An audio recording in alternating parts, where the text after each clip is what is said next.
J'ai signé un projet, une initiative parlementaire, une motion demandant que la garde partagée soit la norme.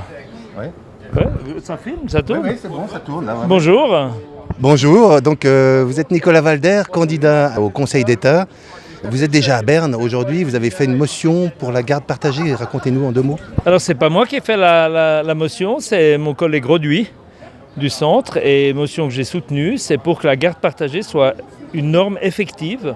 C'est-à-dire qu'à moins qu'il y ait vraiment une défaillance du côté du père ou de la mère, la garde partagée soit la règle, et donc tout soit organisé pour cette garde partagée, ce qui effectivement permettra au père aussi d'avoir un droit à la garde partagée, mais également ça obligera les pères aussi, ce qui n'est pas souvent le cas, à prendre des responsabilités lorsqu'il y a un divorce. Donc c'est vraiment autant pour la mère que pour le père, l'idée de dire que les deux ont une responsabilité sur la garde de l'enfant pour la suite de leur vie.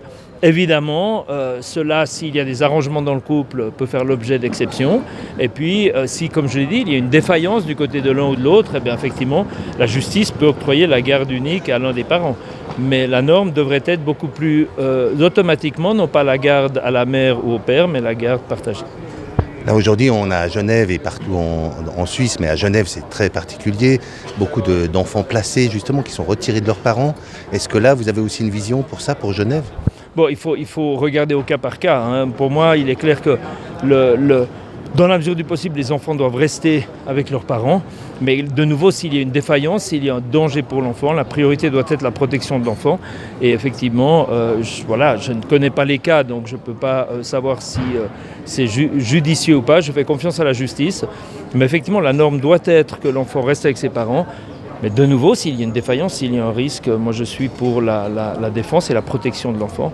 Et voilà, si les parents représentent un risque pour leur enfant, leur droit doit leur être retiré. Mais vous savez par exemple qu'il y a des enfants qui ne peuvent pas voir leurs parents depuis des mois, depuis des années. Ça c'est à Genève ici, dans le plus beau canton du monde, hein, si j'ose dire. Là, est-ce que vous êtes au courant de ça ? Oui, bien sûr, je sais que ça existe, mais voilà, de nouveau, je ne connais pas les cas. Mais pour moi, la seule raison qui peut justifier qu'un parent ne puisse pas voir son enfant, c'est si ce parent représente un danger pour l'enfant. Oui, mais il y a des visites médiatisées aujourd'hui. Oui, mais même les visites médiatisées, vous savez, la violence face à un enfant, les propos d'un parent peuvent perturber l'enfant. Le médiateur, si à chaque fois qu'il y a visite, à chaque fois l'enfant en sort troublé et doit aller voir un accompagnant psychologique ou psychiatrique pendant plusieurs heures après chaque visite, effectivement, le bien-être de l'enfant peut primer sur le droit du père ou de la mère de voir son enfant. Donc, voilà, il y a effectivement un accompagnement et de nouveau, ma priorité à moi, c'est le bien-être de l'enfant. Aujourd'hui, vous avez été élu à Berne, au Conseil national, et là, tout à coup, il y a une élection complémentaire, et Genève vous manque tellement que vous êtes prêt à rogner Berne ?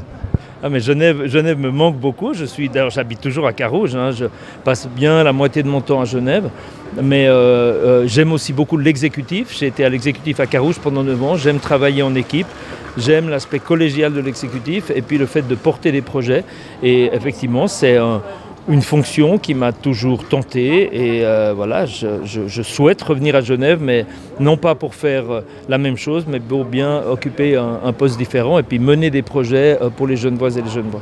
Est-ce que ce n'est pas une trahison pour ceux qui vous ont élu au Conseil national ? Vous allez quitter votre poste là-bas, quelqu'un va devoir reprendre vos dossiers. Est-ce que là, il n'y a pas une forme de trahison, de quelque chose de pas fini ?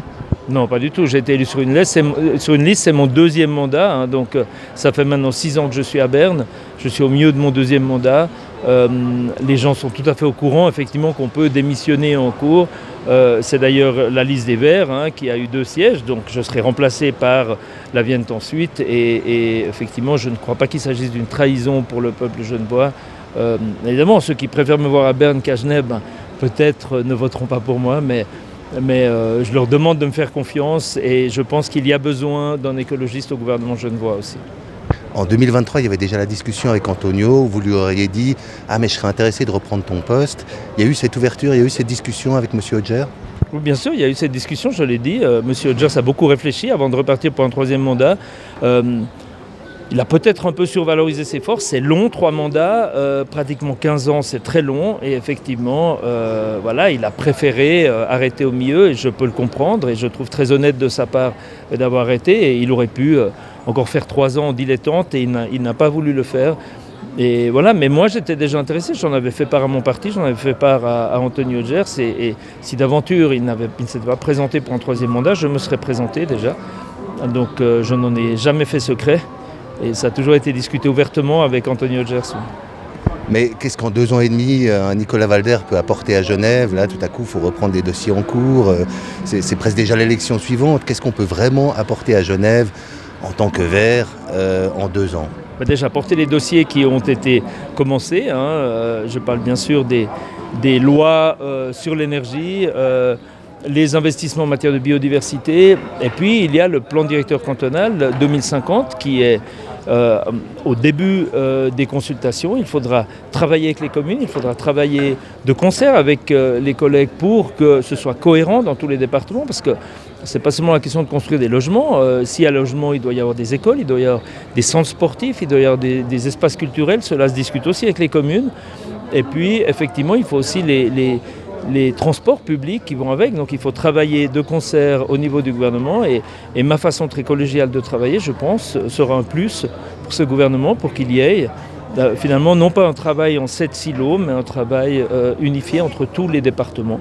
Et voilà ce que je veux amener. Je pense que c'est l'occasion, ce plan directeur cantonal 2050, de travailler sur une vision de Genève, non pas forcément une vision en immense croissance, non pas forcément une vision en décroissance, mais une vision en développement intelligent, et en accord aussi avec ce que veulent les Genevoises et les Genevois, c'est-à-dire un bien-être économique, mais pas au détriment finalement de la destruction de leur environnement, de leur paysage et de leur canton. Donc ça nécessite aussi de travailler en bonne intelligence avec nos voisins français et nos voisins vaudois. Vous êtes un homme marié, votre mariage a été médiatisé aussi. Vous avez été très actif pendant la campagne Mariage pour tous. Est-ce que ça, c'est des valeurs que vous voulez porter aussi au Conseil d'État, ou est-ce que ça n'a rien à faire là? Écoutez, si le sujet vient sur la table, bien sûr que je les porterai. Je ne me cache pas, je suis marié, avec mon mari tout va bien. Après 3 ans de mariage, je suis encore heureux, donc voilà, je m'en félicite. Et puis, effectivement, ça fait partie de moi. Donc, je suis pour une société tolérante, une société égalitaire, une société inclusive. Pour toutes et tous, il faut que toutes les Genevoises et toutes les Genevois et toutes les personnes qui sont dans notre canton se sentent bien dans notre canton. Donc je travaillerai dans ce sens. Mais effectivement, les gens qui m'ont vu dans mes différentes fonctions le savent, ce n'est pas mon objectif unique. Je travaille sur tous les dossiers, qu'ils soient environnementaux, sociaux ou sociétaux. Et voilà, pour moi, les choses vont ensemble.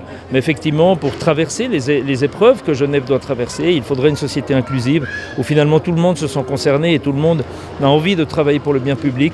Et pour cela, effectivement, il faut se battre contre les discriminations. Là, je vous ai un peu attrapé au vol pour cette interview. Vous allez être disponible pour les Genevois tout cet été, pendant la campagne? Bien sûr, je vais être disponible. Alors j'ai quelques obligations. Là, j'étais 3 semaines en session à Berne. Je serai de nouveau en septembre en session à Berne.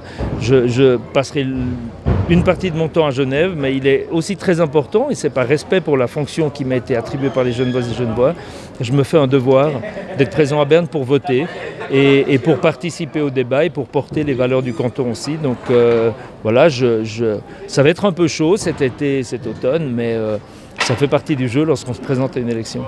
Mais vous partez assez favori finalement de cette élection. Est-ce que ça n'aurait pas été mieux de démissionner déjà du Conseil national pour pouvoir avoir toute la disponibilité pour faire cette campagne? Non, pas du tout, je ne crois pas. Écoutez, j'ai la disponibilité. D'ailleurs, je sors de session. Je ne crois pas que j'ai été moins présent dans la campagne que les autres. Je pense qu'on peut le faire, on peut être présent. Là, tout cet été, je serai présent à Genève, bien sûr. Et puis, il est clair que si d'aventure je n'étais pas élu au Conseil d'État, eh bien, je souhaiterais continuer mon mandat à Berne. Donc, ce n'est pas une question c'est comme de démissionner de son emploi avant de se présenter à un poste. C'est un peu présomptueux parce que ça veut dire qu'on est 100% sûr de l'avoir, et la démocratie réserve des surprises. Donc effectivement, je pars relativement confiant, mais il appartient aux Genevoises et aux Genevois de décider. Et d'ici là, effectivement, je vais pas prendre une décision déterminante sur ma vie parce que voilà, les Genevoises et les Genevois sont souverains. Mais quand même, c'est un Vert qui quitte sa place. Vous êtes dans le parti des Verts, le seul candidat désigné par les Verts. Il y a quand même une petite porte qui s'ouvre quand même pour vous. Oui, bien sûr. On est le troisième parti du canton. Il serait normal qu'on soit repris, il est normal qu'on soit représenté au Conseil d'État. Donc j'espère que les Genevoises et les Genevois comprennent qu'il est très important d'avoir un ou une représentant de l'écologie qui soit présent au Conseil d'État. Et je pense aussi que ça crée un équilibre dans le gouvernement qui fait que le gouvernement aujourd'hui d'ailleurs est moins en désaccord avec le peuple que ne peut l'être par exemple le Grand Conseil qui s'est vu retoquer à de nombreuses reprises ces dernières votations. Donc il est très important de rester en lien avec le peuple. Et je pense que la composition actuelle du Conseil d'État représente bien les différents éléments de la population. Et d'ailleurs, je trouve que ce gouvernement est assez en phase avec la population. Et donc, changer la composition pour arriver à une composition beaucoup plus marquée à droite serait un grand danger de déconnexion aussi et de retard qu'on prendrait sur les transitions environnementales. Mais il y a beaucoup de souffrance à Genève quand même parmi la population. On a parlé des enfants placés, mais c'est vrai que dans le travail aussi c'est compliqué. Des entreprises, ils ont encore des pré-Covid, il y a encore beaucoup d'entreprises maintenant qui sont mises en faillite directement par les impôts. Est-ce que là, cette souffrance, vous l'entendez quand même des Genevois ? Bien sûr que j'entends les Genevoises et les Genevois, mais vous savez, si on baisse les impôts, on coupe des prestations. Si on écoute les Genevoises et les Genevois, ils ne veulent pas qu'on coupe des prestations. Lorsque j'ai été à la mairie de ma commune pendant 9 ans, lorsqu'on veut imaginer de fermer une crèche ou une piscine ou un théâtre, eh bien la population ne le veut pas.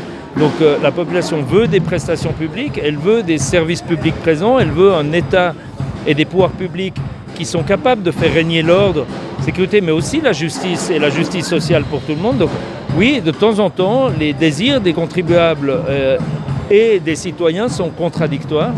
Et c'est tout l'art de gouverner, c'est d'écouter les deux et puis de trouver le juste milieu. Mais effectivement, on le voit d'ailleurs dans les votations, lorsqu'il s'agit des impôts, c'est souvent la droite qui gagne, et lorsqu'il s'agit des prestations, c'est souvent la gauche qui gagne. Et je pense que ça dit tout de ce que souhaitent les Genevoises et les Genevois.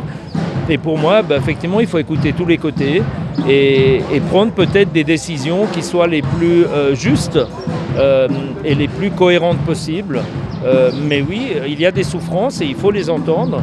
Et je pense que l'important, c'est que quel que soit le sujet, il faut vraiment travailler pour notre population et surtout faire en sorte qu'elle comprenne la direction dans laquelle on veut aller et que cette direction cherche à aller vers le mieux pour les Genevoises et les Genevois, même si tout le monde ne peut pas être content surtout.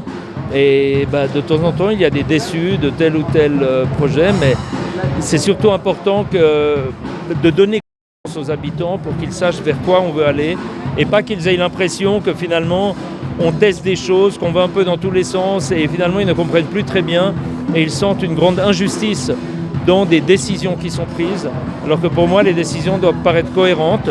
Et effectivement, pour les décisions écologiques, eh bien si on prend des mesures restrictives visant à atteindre nos objectifs, eh bien il faut que ceci soit vu comme égalitaire et juste pour tout le monde. Comme ça a été fait pendant le Covid, je veux dire, quand on a fermé des restaurants, ils étaient tous fermés, il n'y avait pas les restaurants de luxe ouverts et les autres fermés. Et je pense que c'est plus facilement, même si beaucoup de gens se sont plaints, les gens ont compris la logique et ils n'ont pas ressenti une injustice. Mais il y avait quand même beaucoup de politiciens dans les restaurants. Ah mais les restaurants, alors, je vous laisse cette remarque, personnellement, étant à Berne. Il y avait M. Poggia aussi qui se parlait côte côté, il y a eu quelques histoires quand on n'avait pas dans le Covid. C'est vrai, mais je peux vous dire qu'en tout cas à Berne, c'était très respecté. Et à part dans le palais fédéral, où des fois il y a eu quelques petites dérives, mais les restaurants bernois, on les respectait. D'ailleurs, à un moment donné, ils étaient tous fermés. Donc voilà, mais c'est pour dire que la population peut comprendre quand une décision, même si elle est rude, mais quand elle est juste, elle paraît équitable, elle est compréhensible. Lorsqu'on nous dit vous ne pouvez plus faire ça, mais les riches peuvent le faire, ou tel groupe de population peut le faire, mais pas vous, ça devient incompréhensible et illisible pour la population. Et je pense que c'est à nous aussi de tenir compte de cela lorsqu'on met en place des mesures pour la population. Les limitations de vitesse, c'est pour toutes les voitures. Il n'y a pas une catégorie de voitures qui a le droit et d'autres pas.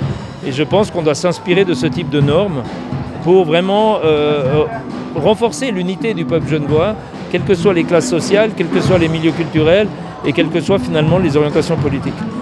Donc si on veut vous rencontrer cet été, où est-ce qu'on vous trouve? En 2 mots pour terminer. Si on veut vous voir cet été, où c'est que la population peut venir vous rencontrer?